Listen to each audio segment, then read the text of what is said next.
Fellow Ghanaians, good evening. Back in 2020, at the outbreak of the coronavirus pandemic, I started a regular conversation with you that came to be popularly known as fellow Ghanaians. It was a time of great fear of the unknown, and the entire world felt at risk. I came into your homes regularly to tell you what the experts were discovering about the virus and what we should do. Now that we have seen the worst of the COVID-19, I can tell you that there were moments during those times when I was distraught. There were moments when I was in despair about the apparent inadequacy of our health facilities. And there were moments when I wondered if the dire predictions made about dead bodies on our streets would truly happen. But I knew that I owed it to all of us that as your president, I had to hold my nerve, show leadership, and take us out of the crisis. With your help and support, and the great mercies of the Almighty, we can say that we emerged from the ravages of the pandemic with one of the lowest mortality rates globally. In fact, Ghana's handling of the pandemic won universal acclaim.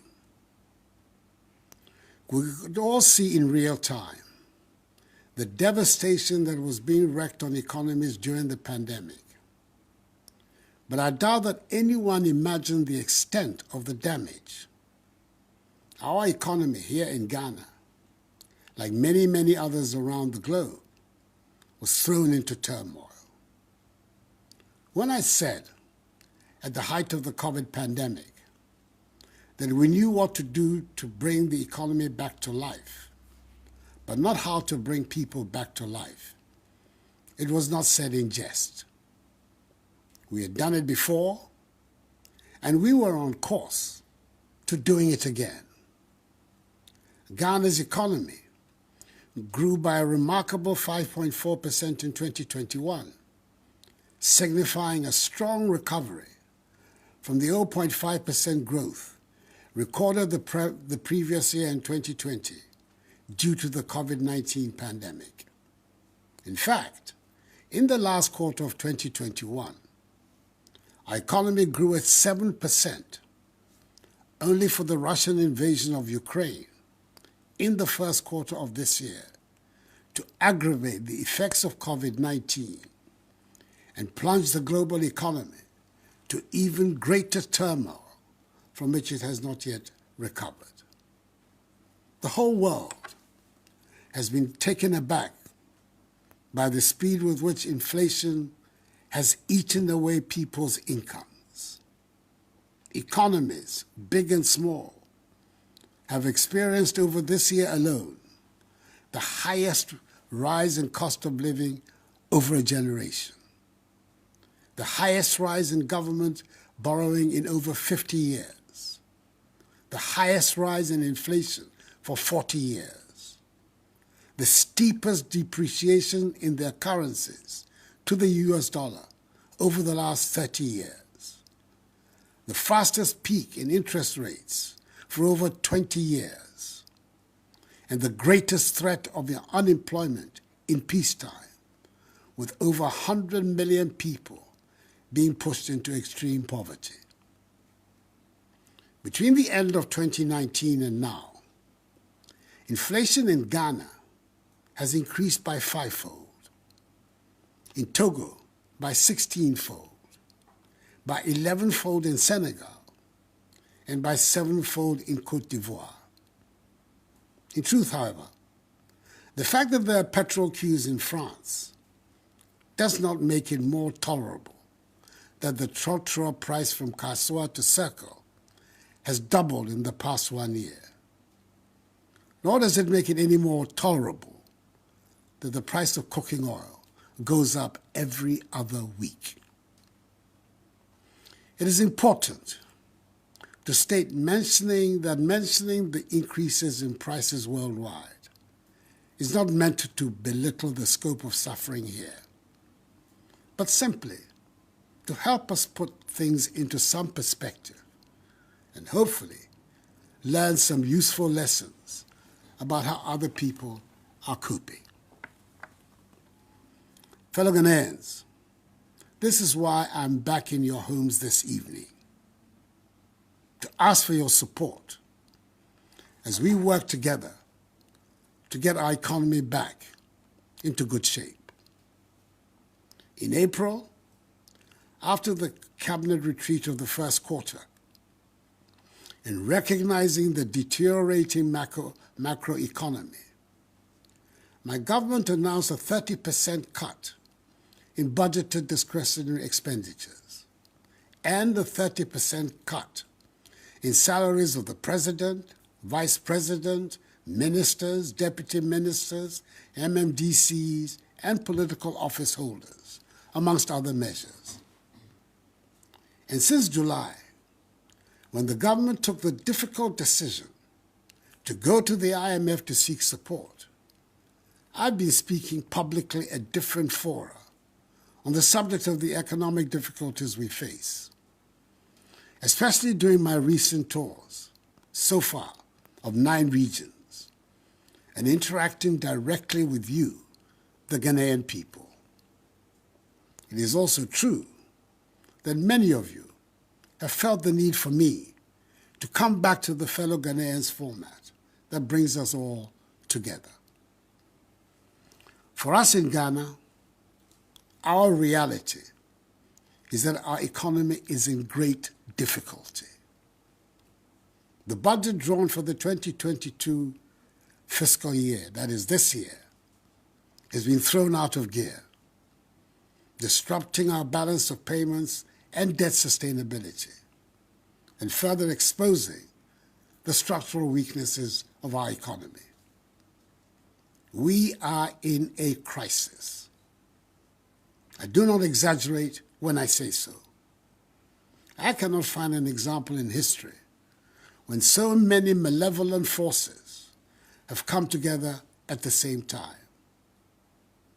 But, as we have shown in other circumstances, we should turn this crisis into an opportunity to resolve not just the short-term urgent problems, but the long-term structural problems that continue to bedevil our economy.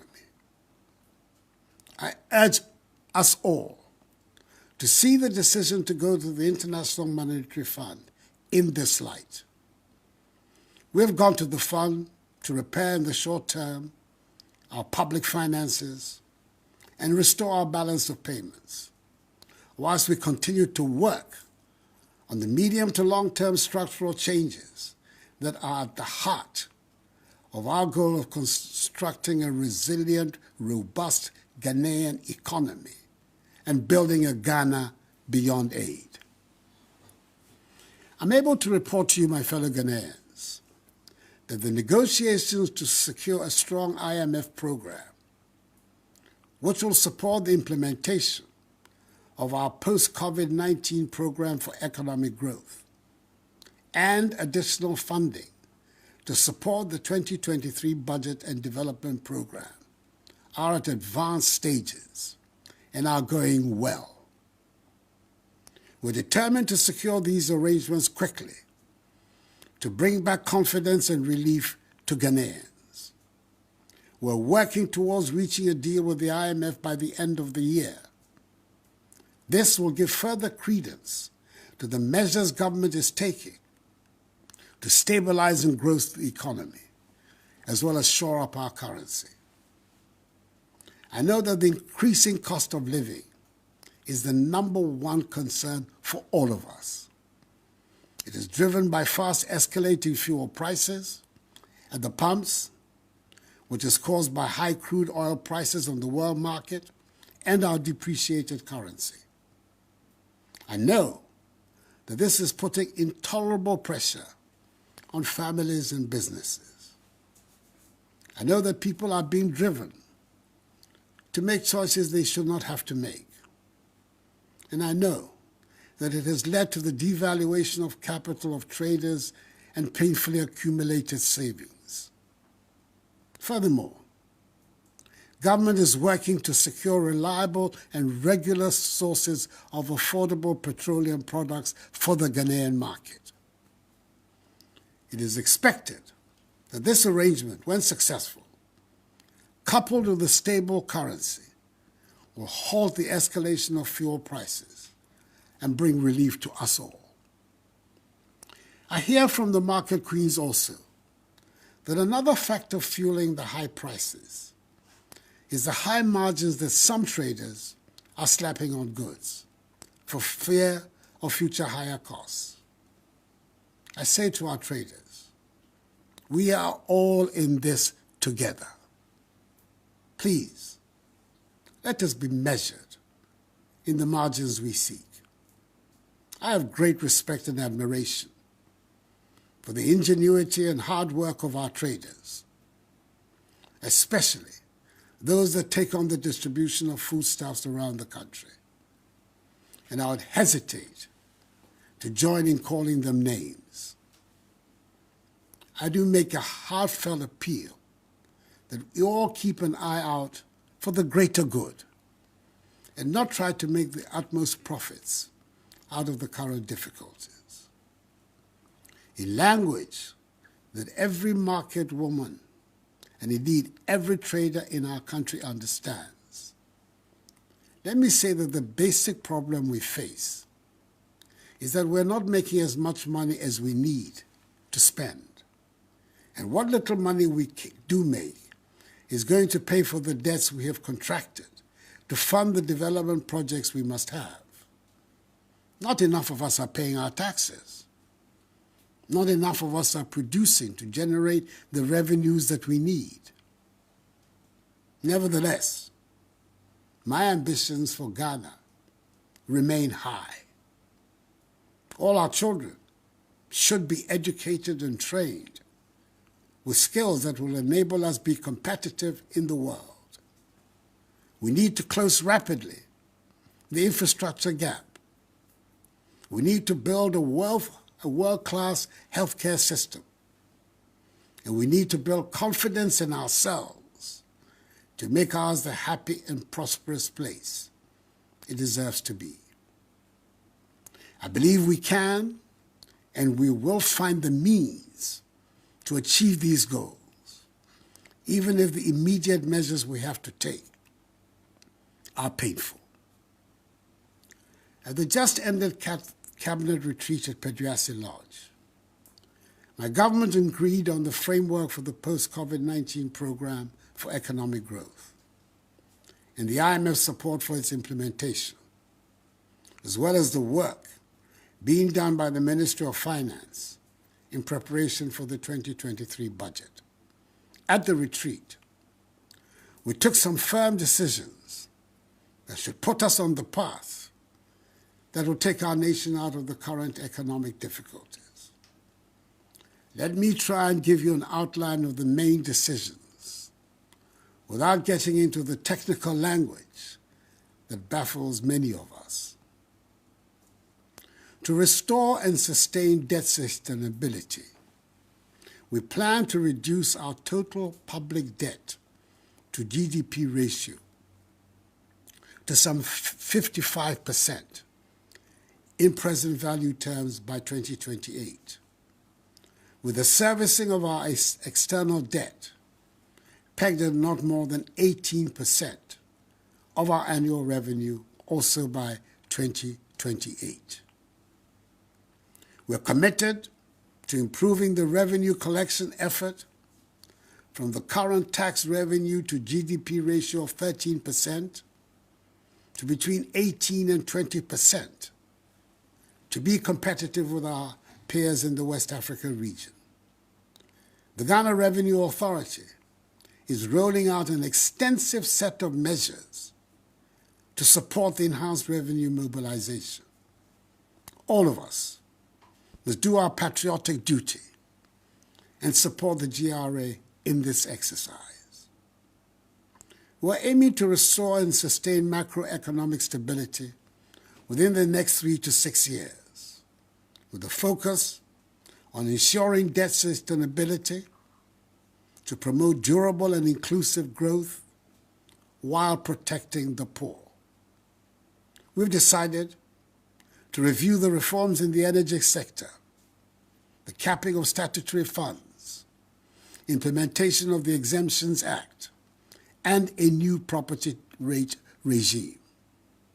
We've also decided to continue with the policy of 30% cut in the salaries of political office holders, including the President, the Vice President, ministers, deputy ministers, MMDCs, and SOE appointees in 2023, just as we will continue with the 30% cut in discretionary expenditures of ministries, departments, and agencies.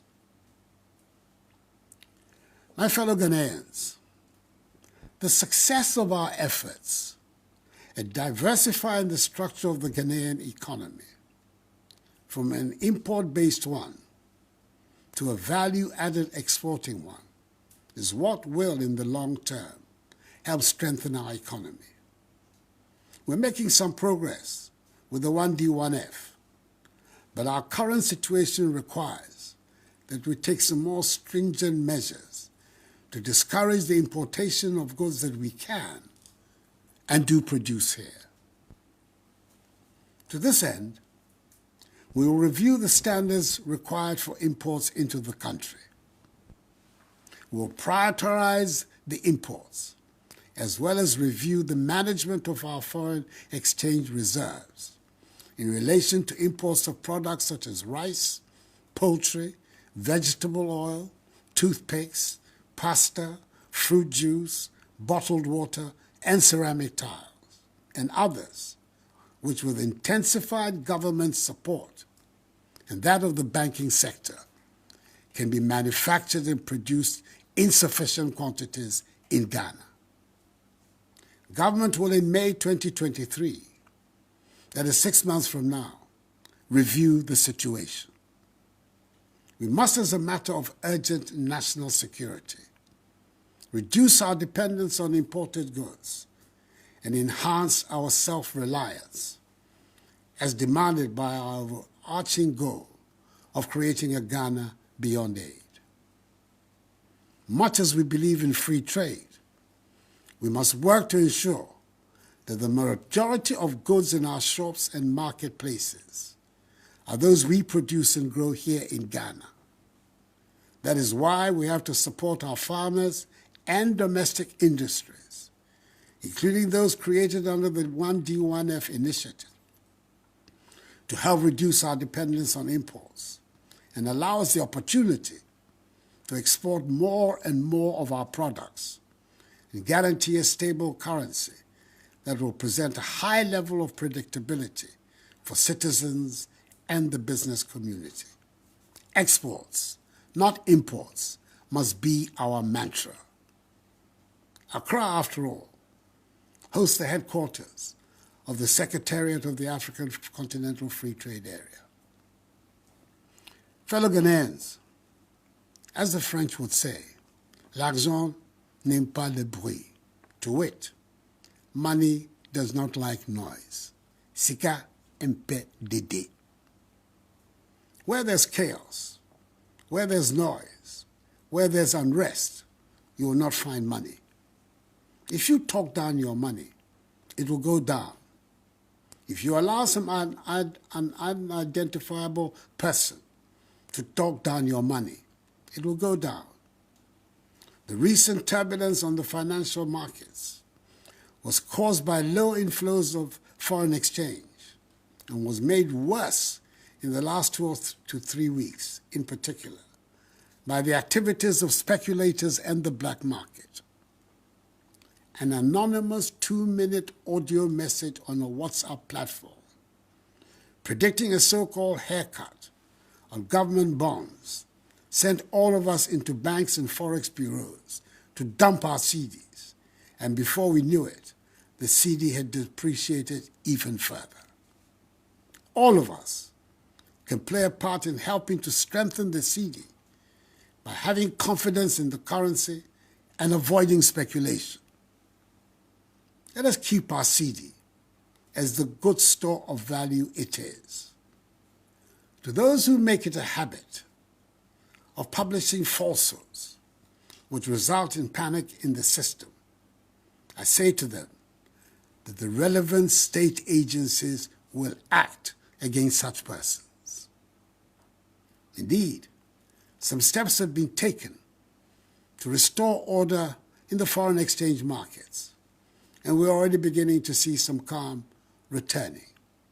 We will not relent until order is completely restored.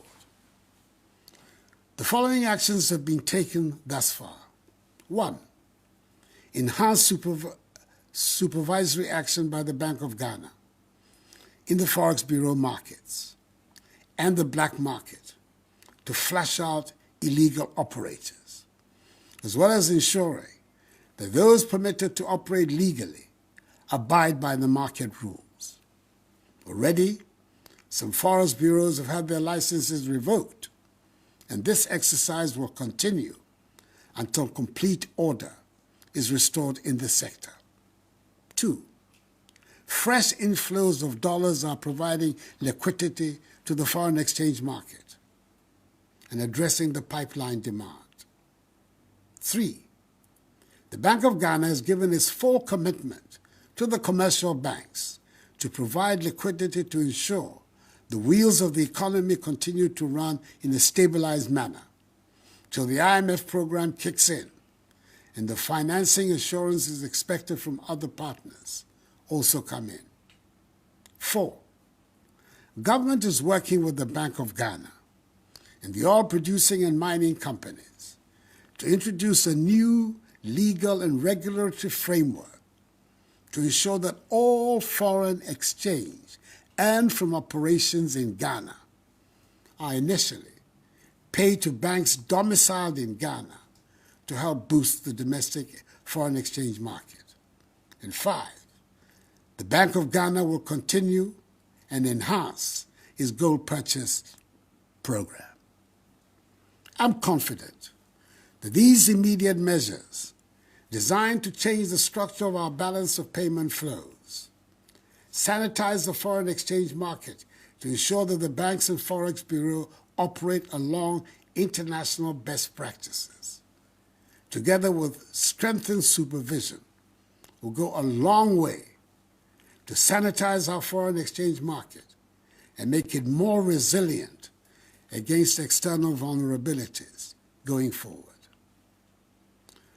Over the course of this week, I've had several fruitful engagements with the Trades Union Congress and Organized Labor, the Ghana Employers Association, the Association of Ghana Industries, the Ghana Association of Banks, the Private Enterprise Federation, the Association of Forex Bureau Operators, the Association of Market Queens and Women, all of whom represent important stakeholders of the Ghanaian economy.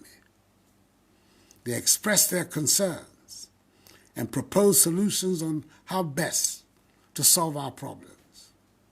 I've been encouraged by the enthusiasm of these interest groups to help government to address these challenges, and I intend to continue these engagements with other groups.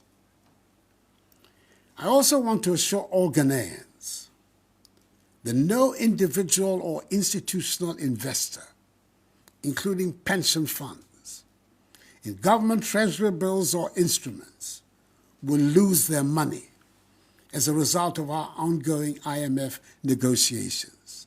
There will be no haircuts. So I urge all of you to ignore the false rumors.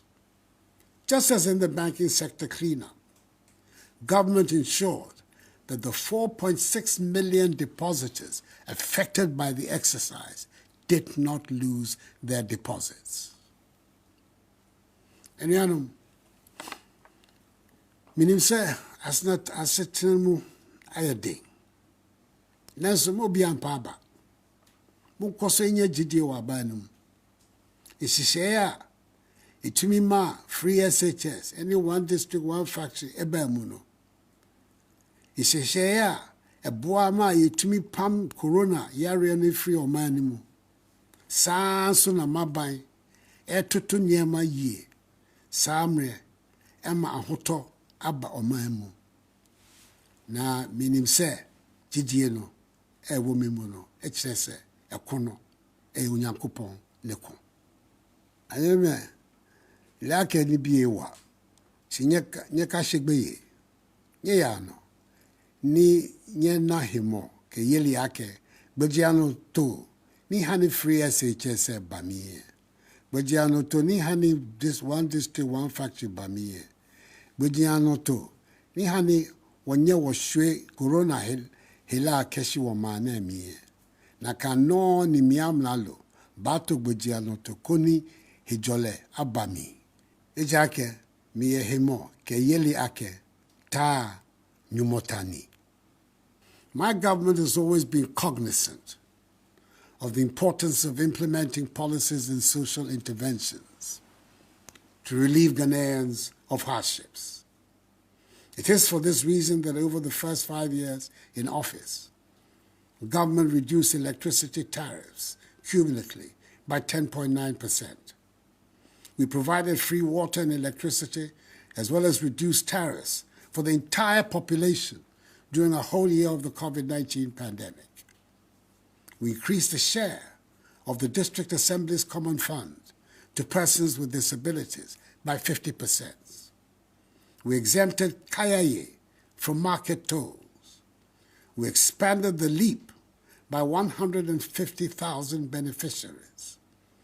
We expanded school feeding from 1.6 million children to 2.1 million children. We restored teacher and nursing training allowances. We absorbed the cost of BC and WACC exam registrations for parents. No guarantor is now required to obtain student loans. The Ghana card is sufficient. And we have implemented free TVET, as well as free senior high school education. It is obvious, fellow Ghanaians, that you have a government that cares. We're determined to restore stability to the economy and provide relief. All of us are in this together and asking for your support to rescue Ghana from the throes of this economic crisis. I have total confidence on our ability to work our way out of our current difficulties. We are not afraid of hard work. We will triumph, as we have triumphed many times before. Let us unite and rally around our republic, its institutions and its democratic values, and insist that under God we will emerge victorious from our current difficulties. For this too shall pass, as the battle is the Lord's. I'll be coming regularly to keep you updated about the measures your government is making to move our country forward and tackle our economic challenges. God bless us all and our homeland Ghana, and make her great and strong. I thank you for your attention, and have a good evening.